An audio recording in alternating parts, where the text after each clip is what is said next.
Hello and very welcome to the Hulagway ng Buhay Channel. Ang kwentong ito na iyong papanoorin ay magpapayanig sa iyong damdamin at mag-iiwan ng isang katanungang nakabitin sa hangin. Totoo ba ang kwentong ito o hindi? Mag-subscribe sa channel at iwanan ang iyong gusto. Tara na sa video.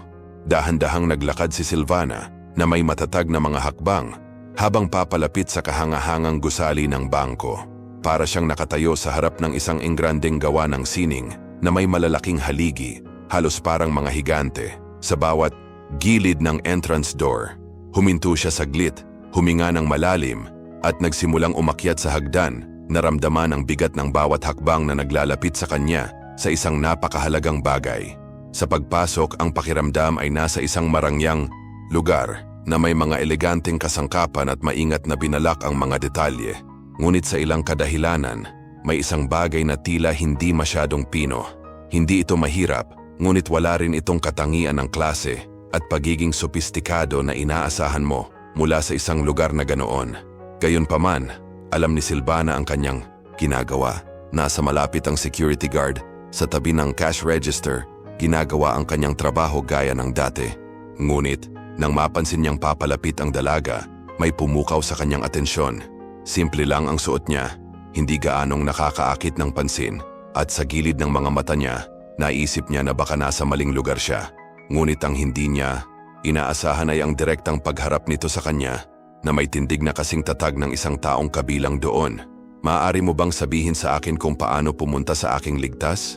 Tanong niya na may nakakagulat na kalmado, na para bang siya ay isang mahalagang kliyente. Parang natural lang ang tanong kaya nagduda ang security guard sa kanyang hitsura. Tiningnan niya ang mga simpleng damit nito at nagtaka kung paanong ang isang dalagang may ganoong estilo ay may anumang bagay na nakaimbak sa bangkong iyon. Ang security guard, gayunpaman, ay hindi basta-basta napigilan dahil sa kanyang hitsura. Hindi alam kung ano ang gagawin. Nagpasya siyang dalhin siya sa direktor ng bangko, si Guillermino Simaro. Si Guillermino ay kilala sa pagiging matigas at madalas na naiinip, na may pagkahilig sa luho na lalong nagpatindi sa kanyang mga ugali. Bagamat hindi siya nagustuhan ng marami, siya ay pinahahalagahan ng kanyang mga nakatataas na alam niyang ginagawa niya ang kanyang mga gawain ng walang humpay. Ang paraan ng pakikitungo niya sa mga defaulter na may hindi kinaugalian na mga pamamaraan ang isa sa mga dahilan kung bakit iginagalang siya ng lahat kahit na natatakot sila sa kanya. "Lumapit siya sa akin, parang may hinahanap siya," sabi ng security guard na may bahagyang tensyon sa boses. Tumingin si Guillermino kay Silvana na may ekspresyon ng pangahamak. Sanay na siyang makakita ng mayaman at mahahalagang kliyente, hindi mga kabataang tulad niya. "Gusto mo bang ma-access ang isa sa mga vault?" Sarkastikong tanong niya. Puno ng pandidiri ang boses, walang pag-aalinlangan, kinumpirma ni Silvana. "Oo, gusto kong ma-access ang ika-12 vault," sabi niya, na ngayon ay mas kalmado, na may hitsura na sumalungat sa anumang pagdududa tungkol sa kanyang presensya doon. Si Guillermino, nagulat at naghihinala, ay nag-isip sandali. Hindi niya akalain na ang isang tulad niya ay magkakaroon ng susi sa isang safe sa bangkong iyon. "Very well, let's go," anya. Sinusubukang itago ang kanyang pagkagulat at ang dalawa ay pumunta sa isang ligtas na silid sa loob ng bangko na dumaan sa mga layer ng mga sistema ng seguridad. Pagdating nila sa kwarto, napansin ni Guillermino na halos hindi na ginagamit ang safe na hinahanap ni Silvana. Ang partikular na ligtas na iyon ay hindi na-access sa loob ng maraming taon at nagsimula siyang magtanong kung ano talaga ang nangyayari. Nakarinig siya ng mga tsismis tungkol sa ligtas na iyon, ngunit hindi niya akalain na isang taong napakasimple ang nararapat na may-ari nito. "Mana ito sa nanay ko," paliwanag ni Silvana na may tono ng nostalgia habang iniaabot ang susi para mabuksan ang safe. Guillermino, nalilito, hindi alam kung ano ang aasahan, ngunit nagpasya na magpatuloy. Habang maingat na binuksan ni Silvana ang kahon, si Guillermino, naiinip, ay lumapit upang tingnan. Hindi siya makapaghintay upang makita kung ano ang nasa loob. Ang kanyang pag-usisa ay kinuha ng ideya ng isang bagay na mahalaga. Ngunit nang tumingin siya sa malapit, napagtanto niyang hindi iyon ang inaasahan niya. Sa loob ng kahon ay may inukit na hiyas, simple ngunit mahalaga, tulad ng isang simbolo ng isang bagay na mas malalim. Sinubukan niyang itago ang kanyang pagkabigo at na may pilit ng ngiti sinabi, "Paumanhin, medyo clumsy ako." Tumangulang si Silvana na nanatiling kalmado na para bang alam na alam niya ang kanyang ginagawa. Sa loob ng kahon, natagpuan ni Silvana ang isang tunay na kayamanan. Gintong alahas, makintab na hikaw, singsing, pulseras, tanikala at kuwintas. Lahat ay nagniningning sa liwanag ng silid. Para siyang nakahanap ng isang bagay na hindi mabibili ng salapi at hindi niya maiwasang sumipol sa gulat. Pero at the same time may nagpaisip sa kanya. Paanong ang kanyang ina, isang simpleng babaeng tagapaglinis, ay nakaipon ng napakaraming kayamanan? Naalala ni Silvana kung gaano kahirap ang kanyang buhay noon pa man. Nakakaunti ang mga ari-arian at madalas na nagpupumilit na magkaroon ng sapat para sa pinakapangunahing mga bagay. Paanong ang isang napakahalagang bagay ay pag-aari ng kanyang ina na halos hindi na nakaligtas? Saglit siyang nag-alinlangan, tinitigan ang note sa ilalim ng kahon. Napagpasyahan niyang basahin niya ito sa bahay, malayo sa mga mata sa bangko, upang hindi na magdulot ng anumang kaguluhan. Puno ng mga katanungan ang kanyang isip at halos hindi na niya maituloy ang sarili niyang iniisip. Ano kayang misteryo iyon? Hindi niya alam kung ano ang aasahan sa pagbukas ng safe na iyon. At ngayon, ay nagulat siya tulad ni Guillermino. Dapat na akong umalis, sabi ni Silvana na may bahagyang ginaw sa kanyang boses. Sinusubukang itago ang kanyang pagkalito. Oo, syempre, sagot ni William. Ngunit ang kanyang mga mata ay puno ng tuso. Hindi nagtagal ay nagkaroon siya ng ideya at lumapit. Let me ask security to escort you to your house. It's not safe to walk around town with treasure like that. Nag-alinlangan si Silvana, ngunit napakalakas ng pressure ni Guillermino para pigilan. Iginiit niya na sinasabing libre ito at hahawakan na lamang ng seguridad ang mga gamit niya habang nasa daan siya. Sa huli, sumang-ayon si Silvana, kahit na ang ideya ng pagdadala ng napakaraming alahas ay halos nakakatakot. Nang bigyan siya ng pag-apruba, inakay siya ni Guillermino palabas ng safe at agad na tinawagan si Bruno, ang security guard. Sasamahan mo ang dalaga sa kanyang tahanan. Isulat mo ang address para hindi mo makalimutan, mahinang sabi nito, na para bang alam na niya na hindi pag-uusapan ni Bruno ang kanyang mga utos. Si Bruno, na may seryosong tingin, ay tinanggap ang kahilingan ng walang tanong, gaya ng lagi niyang ginagawa. Para sa kanya, ang pagsunod sa mga utos ay bahagi ng kanyang trabaho at wala siyang posisyon para makipagtalo. Habang naglalakad sila sa mga lansangan, nagsimulang mag-usap sina Bruno at Silvana. Naging kaaya-aya ang pag-uusap at hindi nagtagal ay napagtanto ni Bruno na si Silvana ay isang napaka-interesante na tao, bukod pa sa pagiging maganda. Sinabi niya sa kanya ang tungkol sa kanyang buhay at nagsimulang alalahanin ni Bruno ang nakaraan na para bang bumalik siya sa nakaraan. Ipinanganak siya sa isang malaking bahay sa kanayunan sa mga magulang na kontento sa kanyang karaniwang mga marka. Akala nila sapat na ang lokal na paaralan para makakuha siya ng simpleng trabaho. Ngunit palaging pinangarap ni Bruno ang isang bagay na mas malaki, ang malaking lungsod, at nagkaroon siya ng kasintahan, si Ruby, na plano niyang magsimula ng bagong buhay. Habang nag-uusap sila, tila bumilis ang oras, ngunit hindi maalis sa isipan ni Bruno ang imahe ng kayamanan ni Silvana. Ano pa kaya ang itatago niya sa ligtas na iyon? At ang mahiwagang tala, ano ang gagawin niya sa lahat ng ito? Tila lumalago ang misteryo sa bawat hakbang na kanilang ginagawa. At habang naglalakad sila sa mga lansangan, hindi maalis-alis ni Bruno ang pakiramdam na nagsisimula na siya sa isang hindi inaasahang paglalakbay, isang paglalakbay na maaaring magpabago sa kanyang buhay magpakailanman. Si Ruby, na tila perpektong kasintahan ni Bruno, ay naging isang traidor. Pagkaraang magsundalo si Bruno, hindi nagtagal ay natuklasan niyang nasangkot siya sa isang mayamang binata, ang anak ng mga negosyante na, nagkataon, ay lumitaw sa kanyang lungsod. Ginamit ni Ruby ang kanyang kagandahan at alindog para manalo siya, at hindi nagtagal ay inanyayahan siya ng lalaki na tumira sa kanya. Sa kalaunan ay pinakasalan siya. Nang malaman ito ni Bruno, nalungkot siya lalo na't ikakasal na siya rito. Ngunit, sa suporta ng kanyang komandante ng hukbo, nakuha ni Bruno ang kanyang sarili at, nang umalis sa serbisyo, inalok siya ng trabaho bilang isang security guard sa isang bangko. Salamat sa isang kakilala, tinanggap niya ang alok, pangunahin, dahil gusto niyang magsimula ng bagong buhay sa lungsod. Sa bangko, nagtrabaho si Bruno kasama si Guillermino Cimaro, isang matigas na tao, at hindi nagtagal ay kinilala sa kanyang pagsusumikap at dedikasyon. nagsisimula ng magbago ang buhay ni Bruno. Isang araw, pagkatapos ng mahabang araw ng trabaho, tinawag siya para ihatid si Silvana pauwi. Habang naglalakad sila, nagsimulang magkwento ng kaunti si Bruno tungkol sa kanyang kwento.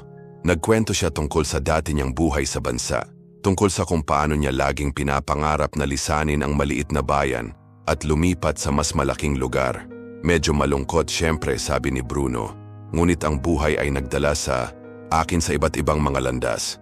Si Silvana na matamang nakikinig ay ngumiti at sumagot, "Mabuti ang ginawa mo. Lahat ng bagay ay isinasaalang-alang." Ang hindi niya inaasahan ay ang kanyang mga salita ay magdudulot ng ipo-ipo ng emosyon sa loob ni Bruno.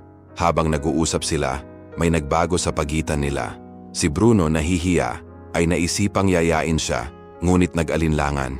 May naramdaman din si Silvana sa kanya. Para siyang mabait at tapat na lalaki, isang taong mapagkakatiwalaan niya. Sa salpok, inanyayahan siya nitong magkape. "Bumili ako ng waffles kanina. Wouldn't you mind having coffee with me?" Nakangiting tanong niya. "Siyempre, I would love to," sagot ni Bruno na nagulat pa rin sa paanyaya. Sumakay sila ng elevator at umakyat sa ikapitong palapag ng gusali, kung saan nakatira si Silvana. Pagpasok sa apartment ni Silvana, humanga si Bruno sa magiliw na kapaligiran. May malaking salamin at isang handcrafted wooden hanger sa dingding, at ang amoy ng bagong timplang kape ay napuno ng hangin. Si Silvana, na may nakakahiyang ngiti, niyaya siyang maupo. "Pakalmahin mo ang sarili mo. Ang dami mo nang nagawa para sa akin ngayon," she said. Si Bruno, nakaupo sa mesa, ay nagsimulang kumain ng kape. "I'm a big fan of coffee," sabi niya. "I only buy it in specialty stores and I love roasting and grinding the beans myself." Maaaring hindi ito mura, ngunit ito ay isang kasiyahan. Napatingin siya kay Silvana na nagtataka. "Hindi ko inaasahan na ang isang tulad mo ay may ganitong libangan." Nakangiting nahihiyang sagot ni Silvana, "Ordinaryong libangan lang. Normal na babae lang ako." Si Bruno, na curious pa rin, ay nagtanong, "At ikaw, Silvana, ano ang pinakagusto mong gawin?" Tumingin siya sa kanya, may kislap sa kanyang mga mata. "Bueno," panimula niya, "lumaki ako sa isang maliit na bayan, palaging nangangarap na lumipat sa malaking lungsod. Ngunit sa mahabang panahon, ang pangarap na iyon ay tila imposible." Si Bruno ay nakinig ng mabuti, iniisip kung gaano magkatulad ang kanilang kapalaran. Parehong lumaki sa maliliit na lugar na may malalaking pangarap, ngunit kakaunting mapagkukunan upang matupad ang mga ito. "Alam ko kung ano ito," sabi niya. "Ngunit narito ka ngayon, sa malaking lungsod, kasama ang lahat sa harap mo." Nagpalitan sila ng tingin, at sa pagkakataong iyon tila puno na ng kahulugan ang mga usapan na dati ay simple. Natagpuan ni Bruno ang kanyang sarili na iniisip kung ang pagkakaibigang ito ay maaaring maging higit pa.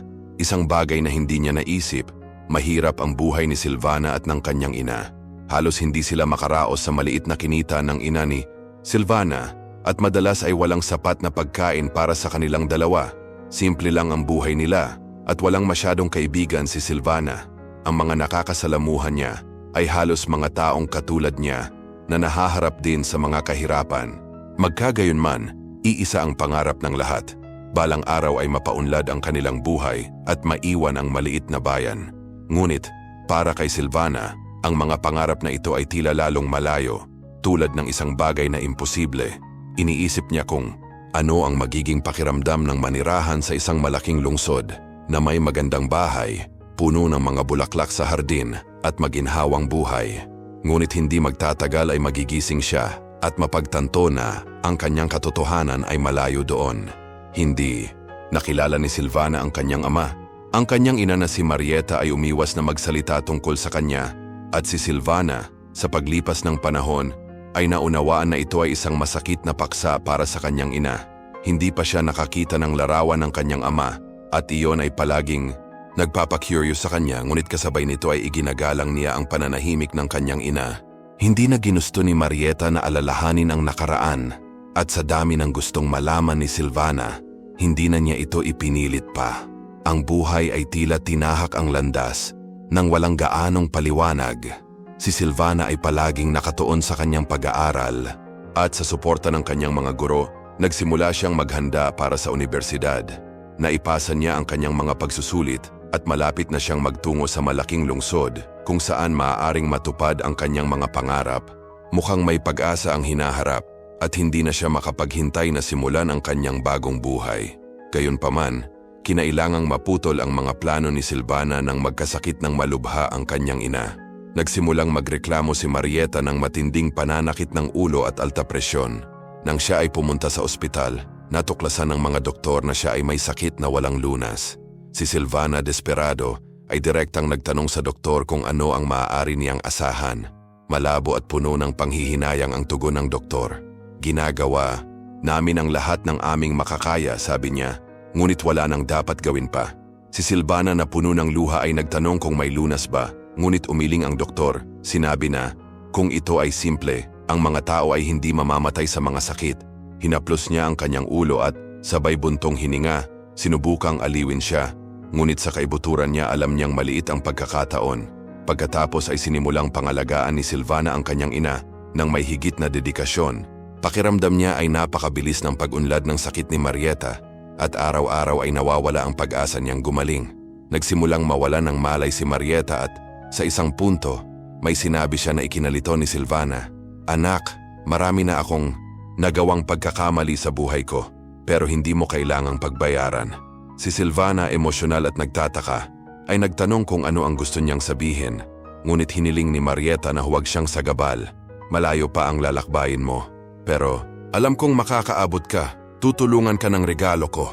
Ang mga salitang ito, na binibigkas ng may labis na pagmamahal at panghihinayang, ay nagdulot kay Silvana ng pakiramdam na may mahalagang sinasabi, ngunit hindi niya alam kung ano mismo. Nang magpakonsulta si Silvana sa doktor tungkol sa sinabi ng kanyang ina, ipinaliwanag nito na maaari lamang itong maging delirium dulot ng sakit. Iyon ay hindi pangkaraniwan, sabi ng doktor.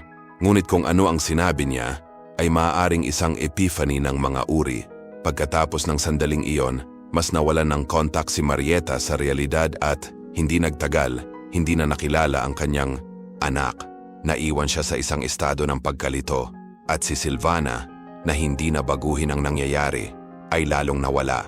Unti-unti ring nag-iba ang anyo ng kanyang ina. Si Marieta, na dating puno ng buhay, ngayon ay tila mas marupok at matanda na. Ang kanina'y punong-puno ng mukha ay nagiging manipis, at ang kanyang cheekbones at baba ay mukhang matutulis na parang sa taong mabilis tumanda. Si Silvana, walang magawa, ay nakita ang pagbabago ng kanyang ina sa harap ng kanyang mga mata. At ang sakit na makita ito ay nangyayari araw-araw. Hindi niya alam kung ano ang gagawin. Parang dumudulas ang lahat sa kanyang mga daliri. Lalong lumalim ang lungkot at kawalan ng pag-asa ni Silvana. Dahil kahit gusto niyang ipaglaban ang kanyang ina, alam niyang dahan-dahan at masakit ang pag-aalis ni Marieta kay Marieta. Natagpuan niya ang kanyang sarili na nag-iisa. Hindi alam kung paano magpatuloy. At gayunpaman, nanatiling nag-aalab ang apoy ng pag-asa sa loob ng kanyang puso, na para bang kahit papaano, mababago niya ang kapalaran ng kanyang ina, kahit na alam niyang wala na ito sa kanyang kontrol. Sinubukan ng mga doktor ang lahat para mailigtas ang ina ni Silvana. Siya ay nasa intensive care, tumatanggap ng pinakamahusay na pangangalaga na posible, ngunit sa kasamaang palad, walang gumana. Umagang-umaga hindi nakatiis si Marieta. Tuluyan nang napahamak si Silvana, hindi siya makapaniwalang nawawala ang kanyang ina. Sa sumunod na 3 araw, halos hindi niya maproseso ang nangyayari. Sinuportahan siya ng pamilya at mga kaibigan, tinulungang ilibing si Marieta at sinubukang bigyan ng lakas si Silvana. Pero parang nabigla siya, parang tumigil ang mundo. Sa kabila ng lahat ng suporta, tila imposibleng maniwala si Silvana na biglang nagbago ang lahat. Ngunit sa paglipas ng panahon ang sakit ay nagsimulang gumaan at kailangan niyang bumalik sa buhay. Alam kong hindi ko kayang isuko ang lahat sa kabila ng lahat ng nangyari. Si Silvana ay nasa kanyang huling taon sa kolehiyo at sa kabila ng kanyang sakit, ayaw niyang talikuran ang kanyang pag-aaral. Kailangan niyang magpatuloy at para magawa, iyon nakakuha pa siya ng part-time na trabaho na napakaliit ng kita. Gayunpaman, ang anumang pera ay isang tulong. 2 linggo pagkatapos magsimula ng trabaho, isang notaryo ang nagpakita at nagbigay sa kanya ng hindi inaasahang balita. Ang kanyang ina ay nag-iwan ng isang testamento. Walang imik si Silvana. Hindi siya makapaniwala na gumawa ng testamento Ang kanyang ina nang hindi niya nalalaman at may pakiramdam ng misteryo sa hangin. Ibinigay sa kanya ng notaryo ang susi at numero ng isang safe, ngunit hindi inihayag kung ano ang nakaimbak doon. Alam niya ang nilalaman, ngunit tinutupad lang niya ang gusto ni Marieta na gustong surpresahin ang kanyang anak. Halos hindi na mapigilan ni Silvana ang kanyang mga luha, ngunit pinigilan niya ang sarili dahil ayaw niyang magmukhang mahina sa harap ng notaryo. Hindi niya alam kung ano ang aasahan, ngunit alam niyang may isang napakahalagang bagay na malapit ng ihayag. Nang buksan ni Silvana ang safe, may nagbago sa loob niya. Ang nahanap niya roon ay hindi lamang magpapabago sa kanyang buhay, kundi pati na rin sa kanyang pananaw sa kanyang ina. Hindi niya alam kung gaano kalaki ang itinago ni Marieta sa kanya, ang mga sikretong itinatago niya, at ngayon ay nahaharap siya sa isang katotohanang tila hindi alam. Ang sorpresa ay nag-iwan kay Silvana na nalilito, ngunit din curious. Hindi niya alam kung saan siya dadalhin nito, ngunit determinado siyang maunawaan. Samantala, ang isang pakikipag-usap kay Bruno, isang kaibigan, ay nagmuni-muni sa kanyang sariling buhay. Sinabi niya sa kanya ang tungkol sa kanyang sariling mga pagkakamali at kabiguan sa mga relasyon, at sinabi na sa kabila ng lahat, hindi niya sinisisi ang kanyang sarili. Ang pagtataksil ay ang pinakamasamang bagay na maaaring mangyari, ngunit imposibleng pag-isipan ito, paliwanag niya. Sinusubukang aliwin siya. Naantig si Silvana sa kanyang mga salita. Nagpasalamat sa kanya para sa kape, ngunit alam niyang kailangan niyang bumalik sa trabaho. Nagpaalam siya, ngunit ang kanyang isip ay puno ng mga katanungan, kapwa tungkol sa kanyang buhay, at kung ano ang nasa likod ng kalooban ng kanyang ina. Matapos ang pag-uusap, nagpatuloy si Silvana sa kanyang paglalakbay, ngunit pakiramdam niya ay tila nagbabago ang buhay ng hindi inaasahan, at sa bawat hakbang ay may natutuklasan siyang bago. Ang sandaling iyon, kapag tinitingnan ang kalooban ng kanyang ina, ay isang milestone, isang punto ng pagbabago. Handa siyang harapin ang mga misteryo ng kanyang buhay, anuman ang hinaharap. Alam kong may mangyayari, isang bagay na magpapabago sa lahat. Ang susi sa pag-unawa sa kanyang nakaraan ay sa wakas ay kanyang maabot, at si Silvana ay naghahanda na buksan ang pintong iyon. Tumingin si Guillermino kay Bruno na may pilyong ngiti at halos buong pagmamalaki. Magaling ang ginawa mo. Naisipan ko pang bigyan ka ng bonus sa pagtatapos ng buwan. Si Bruno, palaging medyo sarcastic, ay sumagot na may isang ironic na ngiti. Inuwi ko lang siya, hindi ito big deal. Tumawa si Guillermino at ipinatong ang kanyang kamay sa balikat ni Bruno at sinabing, itong mga maliliit na trabaho ang gumagawa ng isang mahusay na security guard. Sinimulan ko ang aking karera tulad mo at ngayon ako ang boss. Sa palagay ko ginawa ko ang aking trabaho ng tama. Naramdaman ni Bruno na matatapos na siya sa kanyang shift at malapit na siyang umalis, ngunit dire-diretso ang amo. Pwede ka nang umalis, hindi na kita kailangan para sa araw na ito. Nang papaalis na si Bruno, hindi pa tuluyang nakasara ang pinto ng opisina ni Guillermino at may narinig siyang nagpatigil kaagad sa kanya.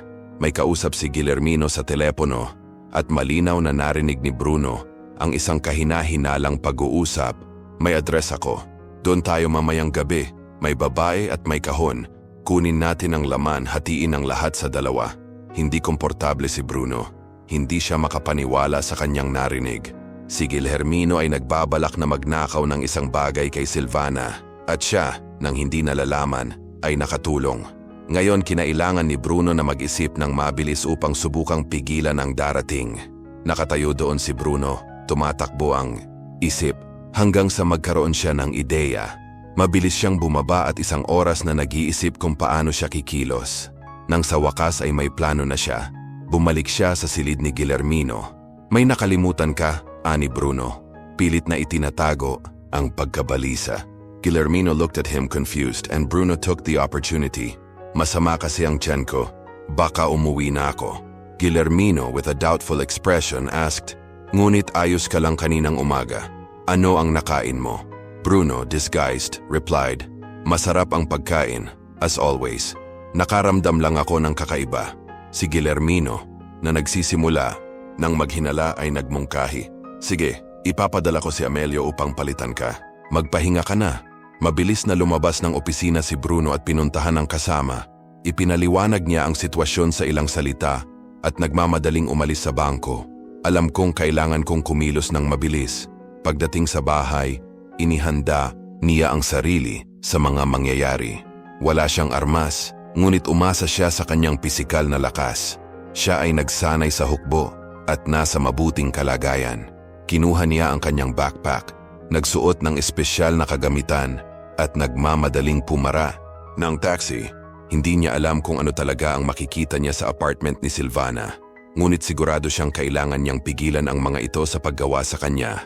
Naalala niya ang lahat ng sinabi nito sa kanya at alam niyang hindi niya kayang iwan itong mag-isa sa sitwasyong iyon kahit na wala itong ibang tao sa kanya.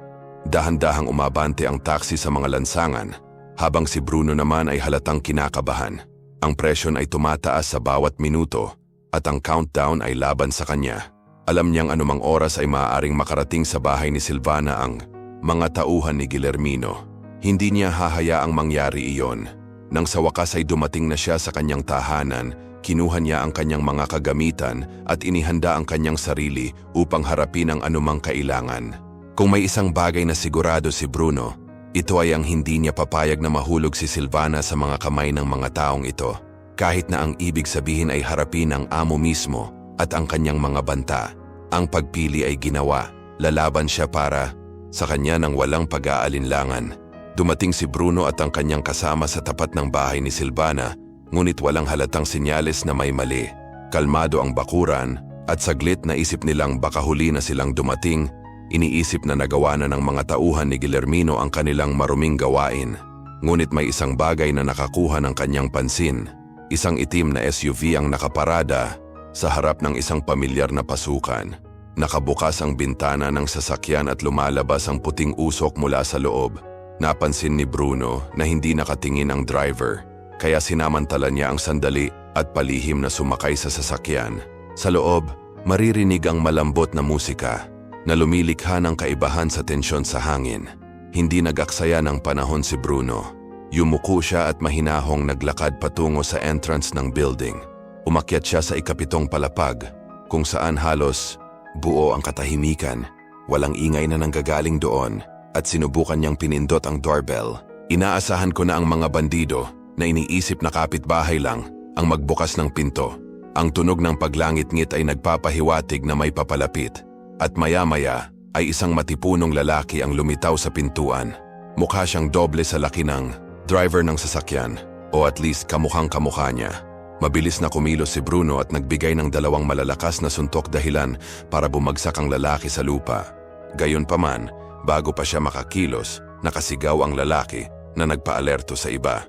Si Bruno, na gumagalaw pa ang braso, ay nagawang agawin si Silvana mula sa mga kamay ng umatake.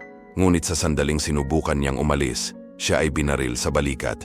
Malakas ang impact, pero hindi pinabayaan ni Bruno na makatakas si Silvana. Sa sakit, nagawa niyang kaladkarin siya palabas. Makalipas ang ilang minuto, nasa labas na sila, at si Bruno, sa kabila ng kanyang pinsala, ay nagawang tumawag ng pulis. Mabilis na dumating ang mga sasakyan ng pulis at isang ambulansya. Inaresto ang mga kriminal, at habang nawalan ng malay si Silvana, nagawa niyang sabihin sa pulisya ang lahat, kasama na ang pangalan ng taong nag-orkestra ng lahat, Guillermino. Makalipas ang kalahating oras, naaresto si Guillermino. Tila hindi siya naniniwala na nangyari ito, ngunit hindi nagtagal ang pagsisiyasat upang malutas ang balangkas. Nasa rehas na ngayon ang amo ni Bruno. Tiniyak ng doktor na magiging maayos si Bruno. Tinamaan siya ng bala nang hindi natamaan ang mahahalagang organo at hindi na siya mangangailangan ng operasyon. Ang sakit gayunpaman ay matindi pa rin. Pagbalik sa apartment, pumasok si Bruno sa kwarto at tinignan ang kahon na nasa mesa. Ito ang bagay na naging sanhi ng lahat ng kalituhan. Iniisip niya kung paanong ang isang napakasimpleng bagay ay nakapaglagay ng napakaraming buhay sa panganib. Si Silvana naman ay maraming alinlangan. Paanong biglang yumaman ang nanay mo na laging nahihirapan sa pananalapi? Naroon ang gintong kahon, ngunit si Silvana ay nagsimulang magtaka kung ang lahat ng ito ay isang malaking kasinungalingan. Palaging sinasabi ng kanyang ina na wala na siyang pera. At kahit na nasa desperado silang mga sitwasyon, hindi niya naisip na ibenta ang mahahalagang alahas na iyon. Ang mga tanong na ito ay nagsimulang sumama kay Silvana. Hindi niya maintindihan kung bakit hindi kailanman isinuot ng kanyang ina ang alahas, Kahit kailan ito kinakailangan. Ninakaw ba sila? At kung oo, bakit walang nakahuli sa kanyang ina?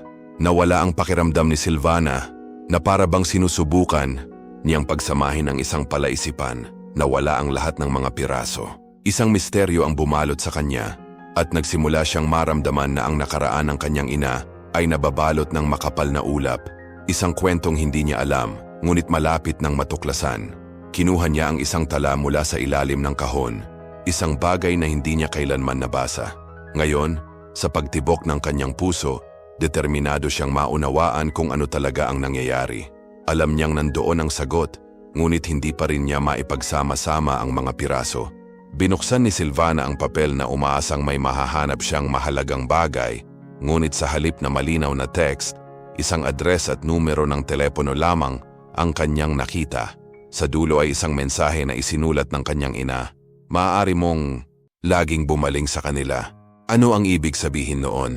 Walang ideya si Silvana, ngunit naramdaman niya sa kanyang puso na ang kanyang ina ay nagbibigay sa kanya ng isang mahalagang palatandaan.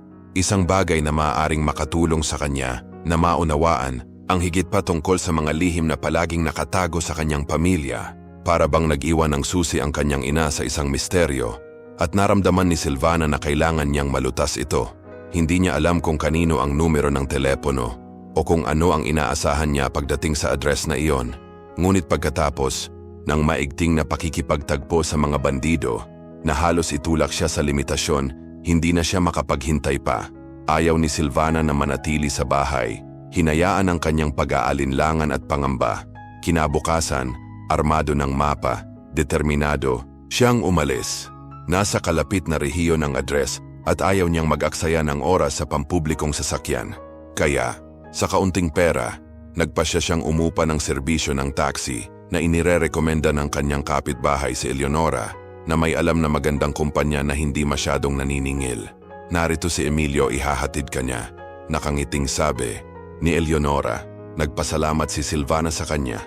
Medyo nahihiya, ngunit sa pakiramdam na may malaking mangyayari. Mahaba ang biyahe, ngunit napagmasdan ni Silvana ang lahat ng bagay sa paligid niya. Ang mga gusali, mga puno at mga bukid, habang ang kanyang pagkabalisa ay lumalaki. Matapos ang ilang oras na paglalakbay, sa wakas ay nakarating sila sa isang maliit na bayan na may maayos na mga kalye at mga mararangyang bahay. Ang mga ito ay hindi mga kastilyo o mga palasyo, ngunit mga mansyon na nagpapalabas ng yaman at kaginhawaan. Dinala siya ni Emilio sa isa sa mga bahay na ito, isang 3 palapag na mansyon. Nandito na tayo, sabi niya at lumingon sa kanya. Isang nahihiyang ngiti ang ibinigay ni Silvana at nagpasalamat sa mapayapang paglalakbay. Magkahalong kaba at kuryosidad ang nararamdaman. Lumapit siya sa napakalawak na pintuan ng mansyon at naramdaman niyang parang pumapasok siya sa isang fairy tale. Sa isang sandali, naisip niya ang kanyang sarili bilang isang prinsesa sa isang palasyo. Hanggang sa hinila siya pabalik ng katotohanan. Hindi niya alam kung ano talaga ang ginagawa niya doon, kung bakit iniwan sa kanya ng kanyang ina ang address na iyon. Ngunit isang bagay ang tiyak. Ang lugar na iyon ay tila ibang mundo sa simple at mahirap na buhay kung saan siya lumaki. Nang malapit na siya sa pintuan, isang matandang babae, matikas na nakadamit ng magandang damit, ang lumabas at sumalubong sa kanya na may nakaka-welcome ng ngiti. "Good morning, my dear. My name is Carmelia and I am the owner of this house," sabi ng babae sabay lahad ng kamay. Si Silvana, medyo nag-aalangan, ay nagpakilala. "Ako si Silvana, hindi kita kilala, ngunit nakita ko ang address na ito sa isang tala na iniwan ng aking ina."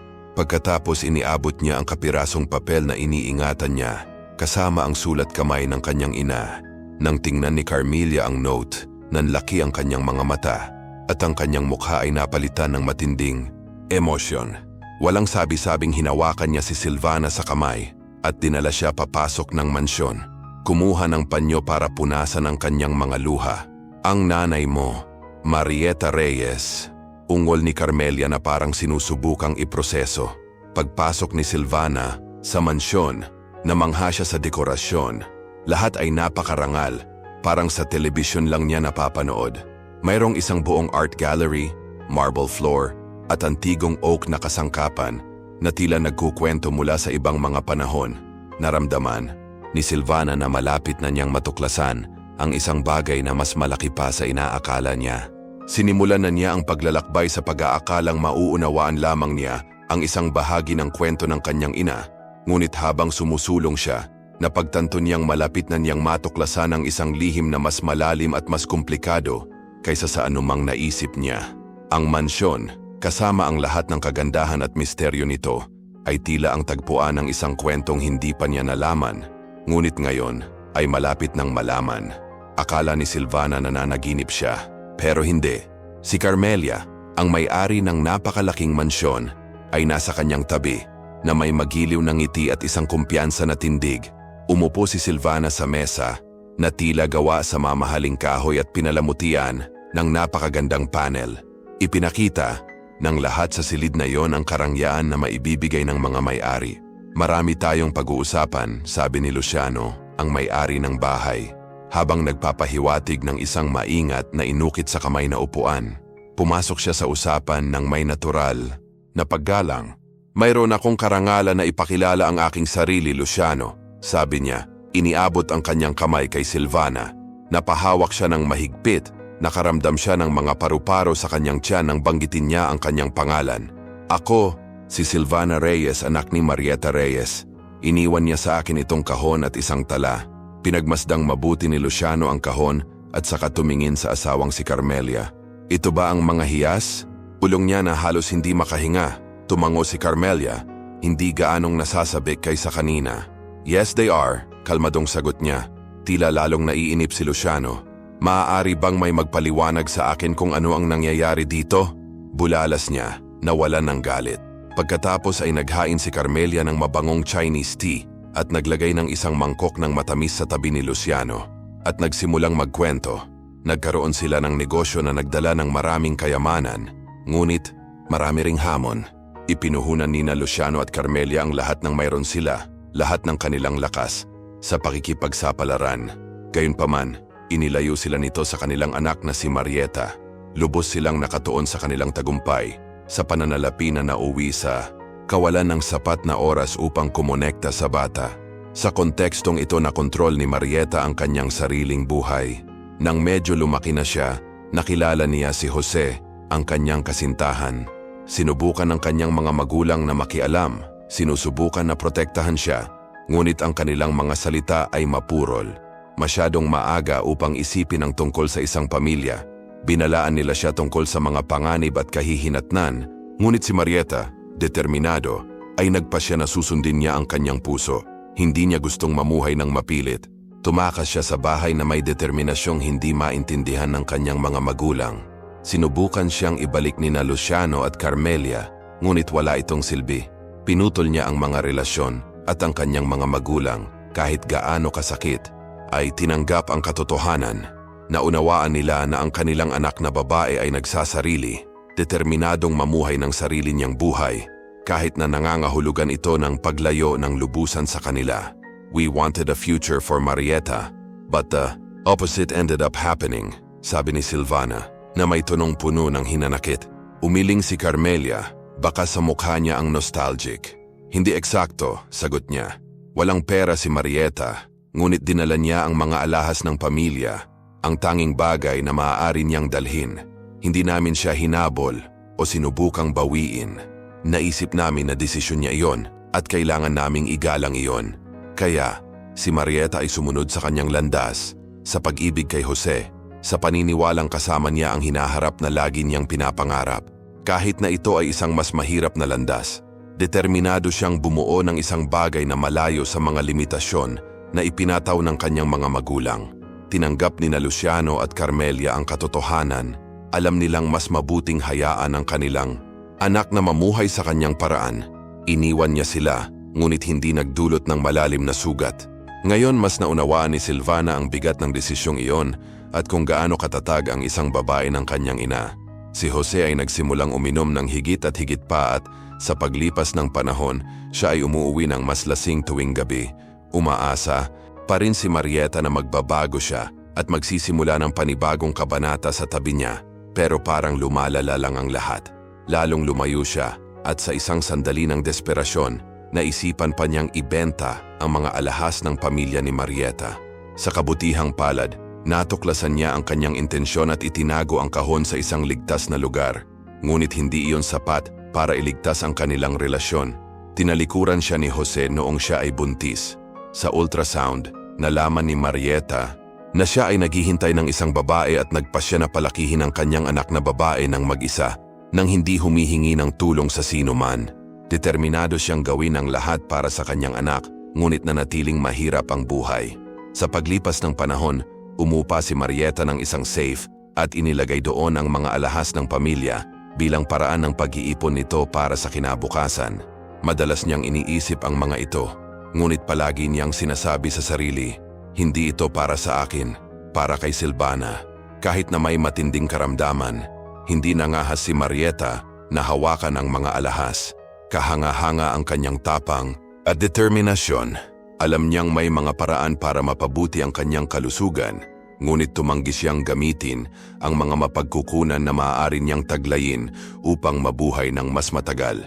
Mas pinili niyang manahimik at sundan ang kanyang landas hanggang sa wakas nang hindi ibinubunyag ang mga lihim na dala niya.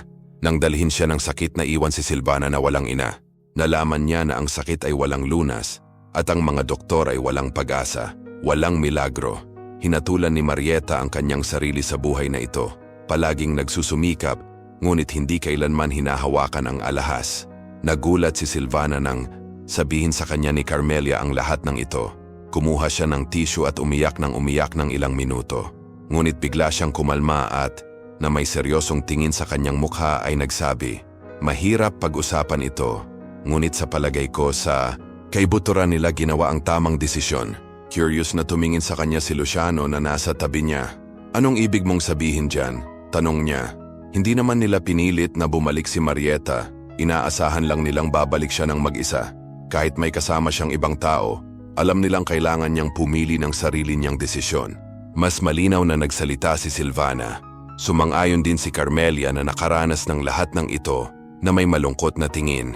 Nakakatakot para sa amin, ngunit marahil ito ay pinakamahusay para sa kanya. Sa sandaling iyon, bumangon si Luciano at pumunta sa bintana kung saan naroon si Carmelia na nakapatong ang ulo, nagmumuni-muni. He hugged her protectively and whispered, "It wasn't our fault. Hindi na namin mababago ang nangyari." Nagalit si Carmelia ngunit nagpatuloy siya, sinusubukang aliwin ang kanyang asawa. Siguro hindi maiiwasan, siguro walang magbabago, pero ginawa namin ang aming makakaya. Carmelia with a deep sigh finally agreed. Siguro tama ka, wala na, tayong magagawa pa. At least ngayon meron na tayong mamahalin at aalagaan. Napatingin sila kay Silvana na kasama nila at saglit na niyakap ang isa't isa. Saglit nilang nakalimutan ang lahat ng sakit at pagdadalamhati. Dahil ngayon ay mayroon na silang apo na kaya nilang ibigay ang lahat ng hindi nila maiaalay sa kanilang anak. Niyakap din sila ni Silvana. Nakaramdam ng init sa kanyang puso. Ngunit may halong lungkot. Hindi ko akalain na iiwan sa akin ng nanay ko ang manang ito, sabi niya. Habang nasa hapag silang lahat, naghahapunan. Sumagot si Carmelia na may ngiti sa kanyang mukha. Alam na alam niya ang kanyang ginagawa. Si Silvana pagkatapos ay nagbahagi ng kaunti tungkol sa kanyang mga plano. Nagtatapos ako ng aking pag-aaral sa universidad at pagkatapos ay gusto kong ituloy ang aking propesyon. Ngumiti si Luciano at sinabing, napakaganda na iniisip mo ang hinaharap. Pagkatapos na may kakaibang tingin, nagtanong siya, pero paano ang pag-ibig, Silvana? Wala bang espesyal? Kinindatan ni Silvana ang kanang mata at sumagot, aba, may iniisip ako, natatawang sabi ni Luciano. Ay naku, kakakilala lang namin ng apo namin, nagkukwento ka na sa amin tungkol sa posibleng boyfriend. Sabay-sabay na nagtawanan ang lahat, saglit na isinantabi ang mga paghihirap ng nakaraan at nagbabahagi ng sandali ng kaligayahan na kahit oras ay hindi mabubura. Pagod na si Silvana sa napakaraming tanong, kaya nagpasya siya minsan at para sa lahat. Hindi na niya gustong ipaliwanag ang kanyang buhay sa sinuman, lalo na sa kanya. Mula sa araw na iyon, pakiramdam niya ay nagkaroon siya ng bagong pagkakataon nang wala ng anumang alalahanin o problema. Hindi na niya kailangang bilangin ang bawat sentimo o kumuha ng anumang maliit na trabaho para mabuhay. Nanatili siya sa bahay ng ilang sandali, sinusubukang umangkop sa bagong katotohanan. Ngunit sa lalong madaling panahon, natanto na ang pinakamagandang bagay ay ang sundin ang kanyang sariling landas ng mag-isa. Gayunpaman, hindi niya tinanggihan ang suporta ng kanyang mayayamang kamag-anak, lalo na ng kanyang mga lolo't lola na sa wakas ay nakasanayan na rin siya. Hiniling nila kay Silvana na dalhin siya sa puntod ng kanyang ina na si Marieta. Pagdating nila sa sementeryo, si Carmelia at Luciano ay nagpalipas ng mahabang minuto sa katahimikan sa tabi ng lapida na nagmumuni-muni sa lahat ng nangyari. Kinabukasan, bumalik si Silvana sa lungsod, determinadong sumulong. Nagpasya siyang bisitahin si Bruno, ang guard, na nasa ospital. Pagpasok niya sa kwarto ay nagulat si Bruno. "Anong ginagawa mo dito?" Nakangiting tanong niya. "I was on a business trip, meeting new relatives," paliwanag ni Silvana. Lalo siyang nagulat. "Hindi ko alam na may pamilya ka na," sabi niya.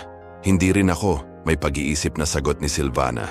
"Ang aking ina ay palaging napakalihim at ngayon napagtanto ko kung gaano siya nagtago sa akin. Ngunit gayon pa man, sinabi niya sa amin na nabubuhay kami sa kahirapan kahit na hindi kami nagkukulang sa mga pangunahing kaalaman. Itinago niya ang lahat sa ligtas." Ikinuwento ni Silvana kay Bruno kung paano siya nabigla sa kwento ng kanyang ina. Nagulat siya nang malaman na hindi siya sinubukang hanapin ng mga magulang ng kanyang ina kahit na siya ay may problema. Siyempre may mga dahilan sila pero hindi nila dapat iniwan ang anak nila sa problema, isip ni Silvana. Si Bruno na narinig ang lahat ay nagbahagi ng kanyang sariling kwento. "Alam mo, may nangyaring katulad sa akin. Minsan din akong tumakas sa bahay at nagtagal sa kagubatan. I had a hunter's cabin and I was on my own. Nung nalaman ng parents ko, hindi nila ako agad hinanap. Gusto nila akong bigyan ng pagkakataong matuto para masubukan ang pagiging independent ko." Nagulat si Silvana sa paghahambing. "So, sinasabi mo na sinusubukan din ng lolo't lola ko ang nanay ko?" "Oo, eksakto," sagot ni Bruno. "Minsan ang mga tao ay gumagawa ng mahihirap na bagay, ngunit ang mga ito ay para sa ikabubuti ng mga mahal nila." Nag-isip si Silvana, ngunit pinayuhan siya ni Bruno. "Hindi mo alam kung ano mismo ang nangyayari sa buhay nila noong panahong iyon, kaya subukang tanggapin ang mga bagay kung ano sila." Pinag-isipan niya ang payo, ngunit mabilis na binago ang paksa. "At ano ang sabi ng mga doktor, Bruno? Kailan ka lalabas dito?" Nakangiting tanong nito. "Soon. Within a week, I'll be well enough to leave," sagot ni Bruno na may kasamang excited na ngiti. "Kung gusto mo, pwede kitang puntahan araw-araw," alok ni Silvana. Masayang tinanggap ni Bruno at nagsimula silang magkita ng mas madalas. Samantala, inaayos ni Silvana ang sarili sa pag-aaral at paglalakbay, ngunit hindi pinabayaan si Bruno. Inialay niya ang kanyang sarili sa pag-aalaga sa kanya. Pagbisita sa ospital araw-araw. Sa isang pagbisita, kinausap niya ang kanyang mga magulang tungkol sa hinaharap. "Bakit ito ang napili mong propesyon?" tanong ng nanay ni Bruno. Nag-alinlangan siya, ngunit sumagot, "Gusto ko ang ginagawa ko, Nay." Ang ama, na may nag-aalalang hitsura, ay namagitan. "Hindi ako makasang-ayon sa iyong ina. Pinili mo ang isang mapanganib na propesyon. Pero ano sa tingin mo? Anong klaseng trabaho ang mas ligtas para sa akin?" Sagot ni Bruno na halatang bigo. "Mas malaki ang kikitain mo bilang security guard, Bruno," sabi ng kanyang ama. Sinusubukan siyang kumbinsihin. Ang ina na napansin ng tensyon ay inayos ang una ni Bruno at sinuklay ang kanyang kamay sa buhok nito na halatang nag-aalala. Alam niyang kahit nasa hustong gulang na si Bruno at namumuhay ng mag-isa, palagi itong anak. Natural ang kanilang pag-aalala dahil malapit nang mawala sa kanila ang kanilang nag-iisang anak na lalaki at ang posibilidad na may masamang mangyari sa kanya ay tila mas totoo. "Naranasan mo ba ang lahat ng ito sa isang magandang dahilan, Bruno?" tanong ng ama. Sinusubukang unawain kung ano ang nagbunsod sa kanya sa napakaraming panganib. Natahimik sandali si Bruno bago sumagot. "I don't understand, Dad. I just wanted to save a girl's life." At kaya, nagsimulang magbago ang buhay ni Silvana. Wala na siya sa awa ng iba at, unti-unti, nakahanap siya ng sarili niyang landas, humarap sa mga hamon, at paghahayag na dumating sa bawat bagong hakbang. Tumingin ang anak sa kanyang mga magulang, umiling at nagtanong, "Sino ang babaeng iyon?" Ngunit darating ang sagot sa lalong madaling panahon. Darating na sana si Silvana at si Bruno na tumitingin sa kanyang relo ay ngumiti at sinabi, "Anyang oras ay darating siya. Maghihintay ako ng kaunti." At Gaya ng hinulaang, makalipas ang 5 minuto, bumukas ang pinto ng silid ng ospital. Lumitaw si Silvana sa pintuan, mukhang nalilito nang makita ang mga estranghero. "Sorry, baka kailangan kong bumalik sa ibang pagkakataon," nag-aalangan niyang sabi. Hindi mo na kailangan," sagot ni Bruno. Umiling-iling at itinuro ang isang upuan. "May isang tao dito na gusto kong makilala mo." Bumaling siya sa kanyang mga magulang at ipinakilala. "Ito ang aking ama, si Lorenzo, at ito ang aking ina, si Isadora." Ngumiti si Silvana at binati sila. "Nice to meet you." Ang ama ni Bruno, na may nasasabik ng ngiti, ay nagbiro. "Aba, anak, ang sarap mo ha?" Itinaas niya ang kanyang kilay. Ngunit mabilis na pumagitan ang ina ni Bruno, si Isadora, na nagsabi, "Napakagandang dalaga mo, Silvana. Ang swerte ng ating Bruno." Isang mainit na yakap ang binigay niya kay Silvana at tila lahat ng naroon ay nagdedesisyon nang walang sabi-sabi na magkasundo talaga sina Silvana at Bruno. Agad na nakaramdam ng simpatya si Silvana sa kanya. Gusto niya ito noon, lalo na nang ihatid siya nito pauwi. Ngunit ngayon ay gusto na niyang makilala pa siya. Si Bruno naman ay medyo minadali noong araw na iyon at sa hindi malamang dahilan ay hindi niya hiningi ang numero ng iyong telepono. Pero after that meeting, naging malinaw na may future sila together. Nagpasya si Silvana na mag-schedule ng paglalakad kasama si Bruno sa parke na nasa bakuran ng ospital. Masaya ang panahon at nasiyahan sila sa sandaling iyon sa pagpapakain sa mga itik sa lawa. Natuwa si Bruno sa paghiwa-hiwalay ng mga piraso ng tinapay at inihagis sa tubig habang sabay silang nagtatawanan. Ito ay maliwanag na ang kanilang koneksyon ay lumalaki at hindi nagtagal. Nadama nila na parang ang natitirang bahagi ng mundo ay hindi umiiral. Ang lahat ng problemang kinaharap nila ay tila maliit na ngayon at ang kanilang pag-ibig ang pumalit sa lahat. Ang mga lolo't lola ni Silvana na umako sa pamana ng kanyang ina ay hindi sinubukang bawiin ang kanyang naiwan. Naniniwala sila na ang lahat ng iyon ay nararapat ng pag-aari ni Silvana. Nang malaman ng kanyang mayayamang kamag-anak ang relasyon nila ni Bruno, naging curious sila sa kinabukasan nito. Hindi nagtagal ay napagtanto nila na si Bruno ay isang mapagkakatiwalaang tao. Ibang-iba sa dating kasintahan ng kanilang namatay na anak at ito ay nagpatahimik sa mga lolo't lola. Nagulat sila nang makilala ang bagong kasama ng kanilang apo, isang normal na security guard, ngunit tila isang solidong tao. Malinaw na natagpuan ni na Silvana at Bruno ang isang malakas na bagay sa pagitan nila, isang bagay na hindi madaling masira. Makalipas ang 1 linggo, sa wakas ay nakalabas na ng ospital si Bruno. Kahit na iminungkahi ng mga doktor na isuko niya ang kanyang mapanganib na trabaho, tumanggi siya. Sa halip, tinanggap ni Bruno ang alok na trabaho mula sa bangko upang maging pinuno ng seguridad. Kasabay nito, nalaman niya na ang kanyang dating katrabaho si Guillermino Simaro at ang kanyang koponan ay haharap sa mabibigat na problema sa batas. Sa wakas ay naging maayos na ang buhay ni Bruno at determinado siyang sumulong kasama si Silvana sa kanyang tabi. Lalong lumakas ang kanilang relasyon. Hindi na nila maisip ang kanilang sarili na wala ang isa't isa at tila natural na sila ay magpapakasal sa isang punto. Ngunit hindi tulad ng maraming mag-asawa, hindi sila nagmamadali. Nais nilang subukan ang kanilang mga damdamin bago gawin ang malaking hakbang na ito. Si Silvana ay nagtatapos sa kolehiyo, naghahanda para sa kanyang pagtatapos at ginawa ni Bruno ang lahat ng kanyang makakaya upang matulungan siyang tumuon sa kanyang pag-aaral at magpahinga. Pagkalipas ng 6 na buwan, napagtagumpayan ni Silvana ang lahat sa kanyang tagumpay sa akademya at ang kanyang mga lolo't lola na nag-aalala tungkol sa kanyang hinaharap ay nagpahayag na gumawa sila ng isang testamento kung saan siya ang magiging tanging tagapagmana. Nais daw nilang itama ang mga pagkakamali ng nakaraan. Ngunit si Silvana na may pagtataka na ekspresyon ay sumagot, "Siguro, ngunit gayon pa man, hindi ko naisip na mangyayari iyon." Pakiramdam niya ngayon ay handa na siyang muling isulat ang sarili niyang kwento kasama si Bruno sa tabi niya. "Patawarin mo kami, pakiusap," sabi ng mga lolo't lola ni Silvana na may ekspresyon ng sinseridad. "Nais naming humingi ng tawad sa aming anak na babae at umaasa na mapatawad niya kami at hindi magtataglay ng sama ng loob. Sa tingin ko kailangan na nating tapusin ang kaloobang ito at tama na." Kung hindi natin gagawin iyon, hindi tayo makakahanap ng kapayapaan. Tumango ang lola sang-ayon sa sinabi ng asawa.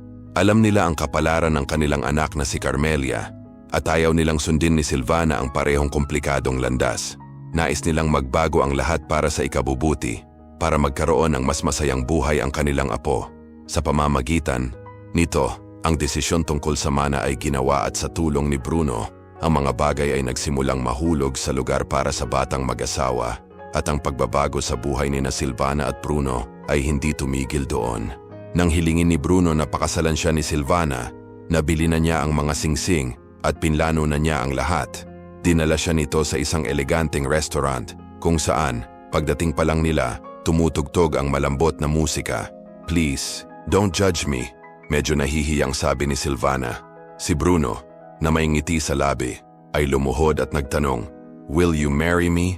Si Silvana, tuwang-tuwa, ay tumugon ng isang matatag na "Oo," at laking gulat nila.